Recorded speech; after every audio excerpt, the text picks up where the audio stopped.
விஜய் காவேரி மேல வச்சிருக்க காதலுக்காக எல்லாத்தையும் விட்டு கொடுத்துட்டு வந்தது நல்ல விஷயம்னு நீங்க நினைச்சீங்கன்னா இந்த வீடியோக்கு லைக் பண்ணுங்க. ஹாய் ஃப்ரெண்ட்ஸ், மகாநதி சீரியலோட ப்ரெடிக்ஷன்ஸ் பார்க்கலாம். விஜய் இன்னைக்கு இன்டர்வியூ போறேன் அப்படின்னு சொல்லிட்டு போயிருக்காரு. காவேரி கிட்ட சொல்றாரு, என்னைய யாருமே ஓவர் குவாலிஃபிகேஷன் சொல்லிட்டு ரிஜெக்ட் பண்ணவே முடியாது அப்படின்னு சொல்லி தைரியமா சொல்லிட்டு போனேன். இப்போ அதே காரணத்தை சொல்லி எனக்கு வேலை இல்லைன்னு சொல்லிட்டாங்களே, எப்படி நான் இந்த விஷயத்த காவேரிட்ட சொல்லுவேன் அப்படின்னு மன வருத்தத்தோட ரொம்ப தளர்வா வருத்தத்தோட நடந்து வந்துகிட்டு இருக்காரு. அப்பன்னு பார்த்து அவரோட கம்பெனில வேலை பார்க்குற ஒரு மேனேஜர் வேகமா வந்து, சார் என்ன சார் இந்த பக்கம் போய்கிட்டு இருக்கீங்க அப்படின்னு கேக்குறாங்க. இல்ல இங்க ஒரு வேலையா வந்தேன் அதான் அப்படின்னு விஜய் சொல்லிட்டு, என்ன நீங்க இங்க வரீங்க?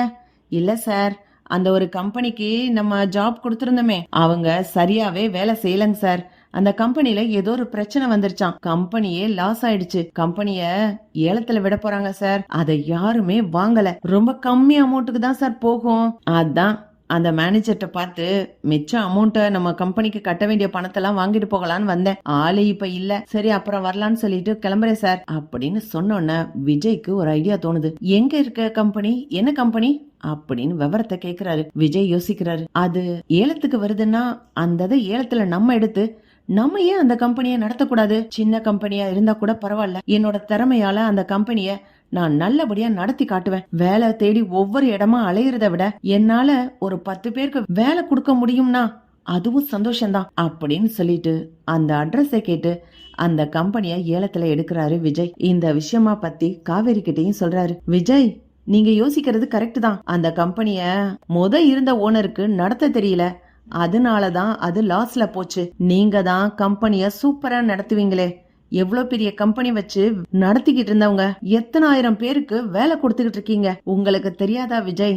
நீங்க எடுத்திருக்க ஐடியா ரொம்ப கரெக்ட், நீங்க அதே மாதிரி செய்யுங்க விஜய் அப்படின்னு காவேரியும் என்கரேஜ் பண்றாங்க. விஜயும் அதே மாதிரி அந்த கம்பெனியை ஏலத்துக்கு எடுத்து பூஜை எல்லாம் போட்டு கம்பெனிய மறுபடியும் ரீஸ்டார்ட் பண்றாங்க. தாத்தா பாட்டி வந்து, டே விஜய், எதுக்குடா உனக்கு இந்த வீம்பு, இந்த சின்ன கம்பெனில வந்து வேலை செய்யணும்னு உனக்கு என்னடா தலையெழுத்து, உன் கம்பெனி அது அங்க கிடக்குது, அதை விட்டுட்டு நீயே இங்க வந்து கஷ்டப்படணும் அப்படின்னு சொல்லி தாத்தாவும் பாட்டியும் கேக்குறாங்க. இல்ல தாத்தா, என்னால ஒரு கம்பெனிய புதுசா உருவாக்க முடியுமா அப்படின்னு எனக்கு தெரியணும்.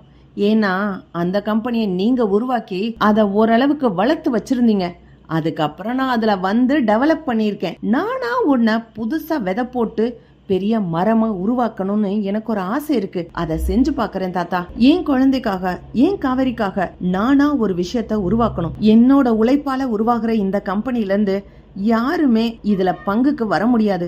இத நாங்க உனக்காக வளர்த்து வச்சோம், நாங்க பாதுகாத்து வச்சோம்னு யாரும் சொல்லக்கூடாது. அதனால்தான் தாத்தா என் காவேரிக்கு எந்த கஷ்டமும் வரக்கூடாது. யாராவது காவேரிய பார்த்து ஒரு வார்த்தை கூட அவமானப்படுத்தி பேசிடக்கூடாதுன்னு நினைக்கிறேன் அப்படின்னு விஜய் சொல்றாரு. சரி, நீ சந்தோஷமா ஆரம்பி, உன்னோட கம்பெனி இன்னும் மேலும் மேலும் பெருசா வளரட்டும் அப்படின்னு சொல்லி தாத்தா வாழ்த்துறாங்க. விஜய்க்கும் காவேரிக்கும் அவ்வளவு சந்தோஷம். கங்கா, பாத்தியா, விஜய் ஒரு சின்ன கம்பெனினாலும் வாங்கி ஒரு ஓனர் மாதிரி இங்க வந்து உட்கார போறாரு, நாங்க பாரு ஒரு டெய்லர் ஷாப்பை வச்சுக்கிட்டு அங்க உட்கார்ந்துகிட்டு இருக்கோமே அப்படின்னு சொல்லி கங்கா வருத்தப்பட்டு இருக்காங்க. காவேரி சொல்றாங்க, அக்கா நீ என்ன யோசிக்கிறேன்னு எனக்கு நல்லாவே தெரியும்க்கா, யாருக்கு என்ன வேலை முடியுமோ என்ன வேலை தெரியுமோ அதை தாக்கா செய்ய முடியும். இப்போ விஜயை கூப்பிட்டு அந்த டெய்லர் ஷாப்ல உட்காந்து தையல் தைங்கன்னு சொன்னா விஜய்க்கு தெரியுமாக்கா? டெய்லர் ஷாப்ல குமரன் மாமா தான் கிங்கு, அது மாதிரிதான் இந்த மாதிரி கம்பெனில விஜய் கிங்கு. ஒவ்வொரு மனுஷனும் அவங்க இருக்க வேண்டிய இடத்துல இருந்தா தான்க்கா அவங்களுக்கு கௌரவம். விஜயையும் குமரன் மாமாவையும் ஒரே மாதிரி யோசிச்சு குழப்பிக்கிறாதக்கா அப்படின்னு காவேரி அட்வைஸ் பண்றாங்க. இப்படி போனா நல்லா இருக்கும். பார்க்கலாம் ஃப்ரெண்ட்ஸ், லைக் பண்ணுங்க, ஷேர் பண்ணுங்க, கமெண்ட் பண்ணுங்க. Thank you friends. விஜய் காவேரி மேல வச்சிருக்க காதலுக்காக எல்லாத்தையும் விட்டு கொடுத்துட்டு வந்தது நல்ல விஷயம்னு நீங்க நினைச்சீங்கன்னா இந்த வீடியோக்கு லைக் பண்ணுங்க.